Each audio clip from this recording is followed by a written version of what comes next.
everybody, what is up? Cobra here with another painted review.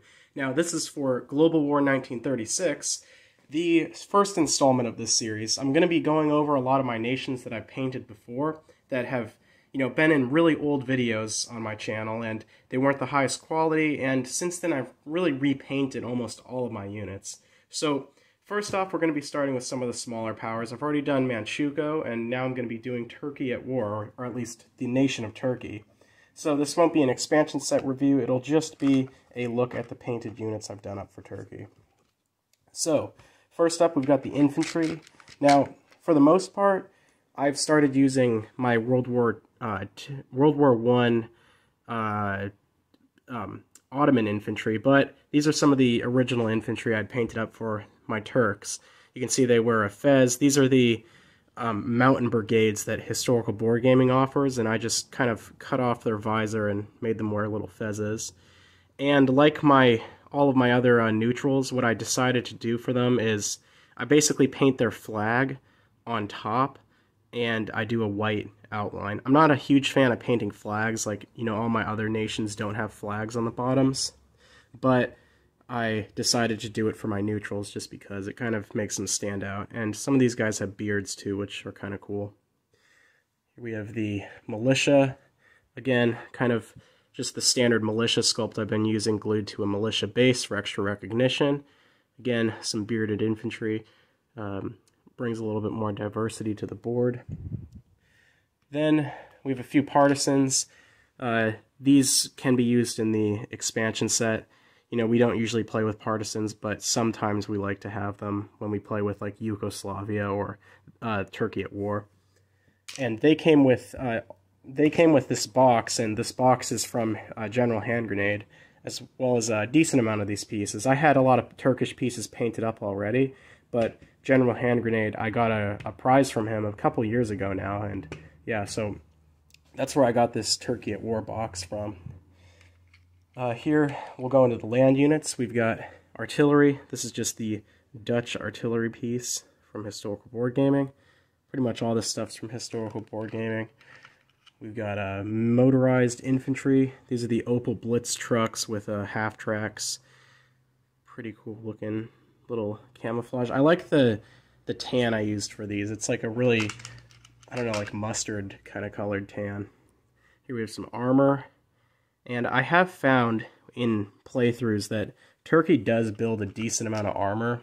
I may have to paint up some more units for them, because, like I've said, when the Turkey aligns, especially to like the Axis, they usually get a decent amount of income, like lend-lease to them, and tanks and stuff and mechanization is a really good thing for them. Here we have some cavalry units. These guys look pretty cool. I like them a lot. I spent a decent amount of time doing stuff like the little red highlights on them. These are just standard Risk cavalry pieces. Then going into the Air Force, we have the tactical bomber. I'm pretty sure this is a Japanese Val dive bomber or something like that, but it's just painted up for the Turks. A very subtle camouflage scheme on this. It's like the same mustardy color as the land units, but then it has a slightly lighter tone to it. And they are all magnetized too, so they can go on flight stands and aircraft carriers. Here we have a medium bomber, a Dutch Fokker bomber. And lastly, for the Air Force, we've got their fighters. These are the Fokker Wolf fighter planes. Or actually, not Fokker Wolf. These are the Dutch, like, Fokker 5s or 6s or something like that. They were, like, 1939 era fighters. A lot of nations used at the time.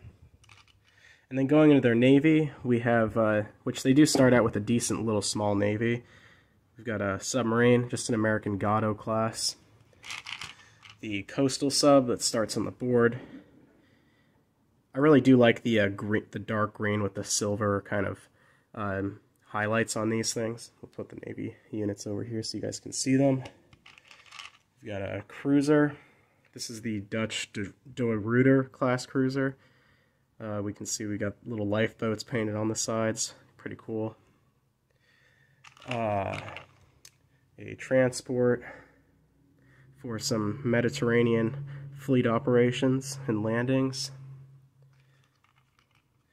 A Dutch destroyer that I have painted up for the Turks.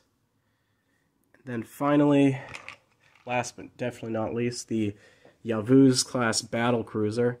Now, Historical Board Gaming sells this as a unit that can come in the expansion set, but this is actually a 3D print that I did.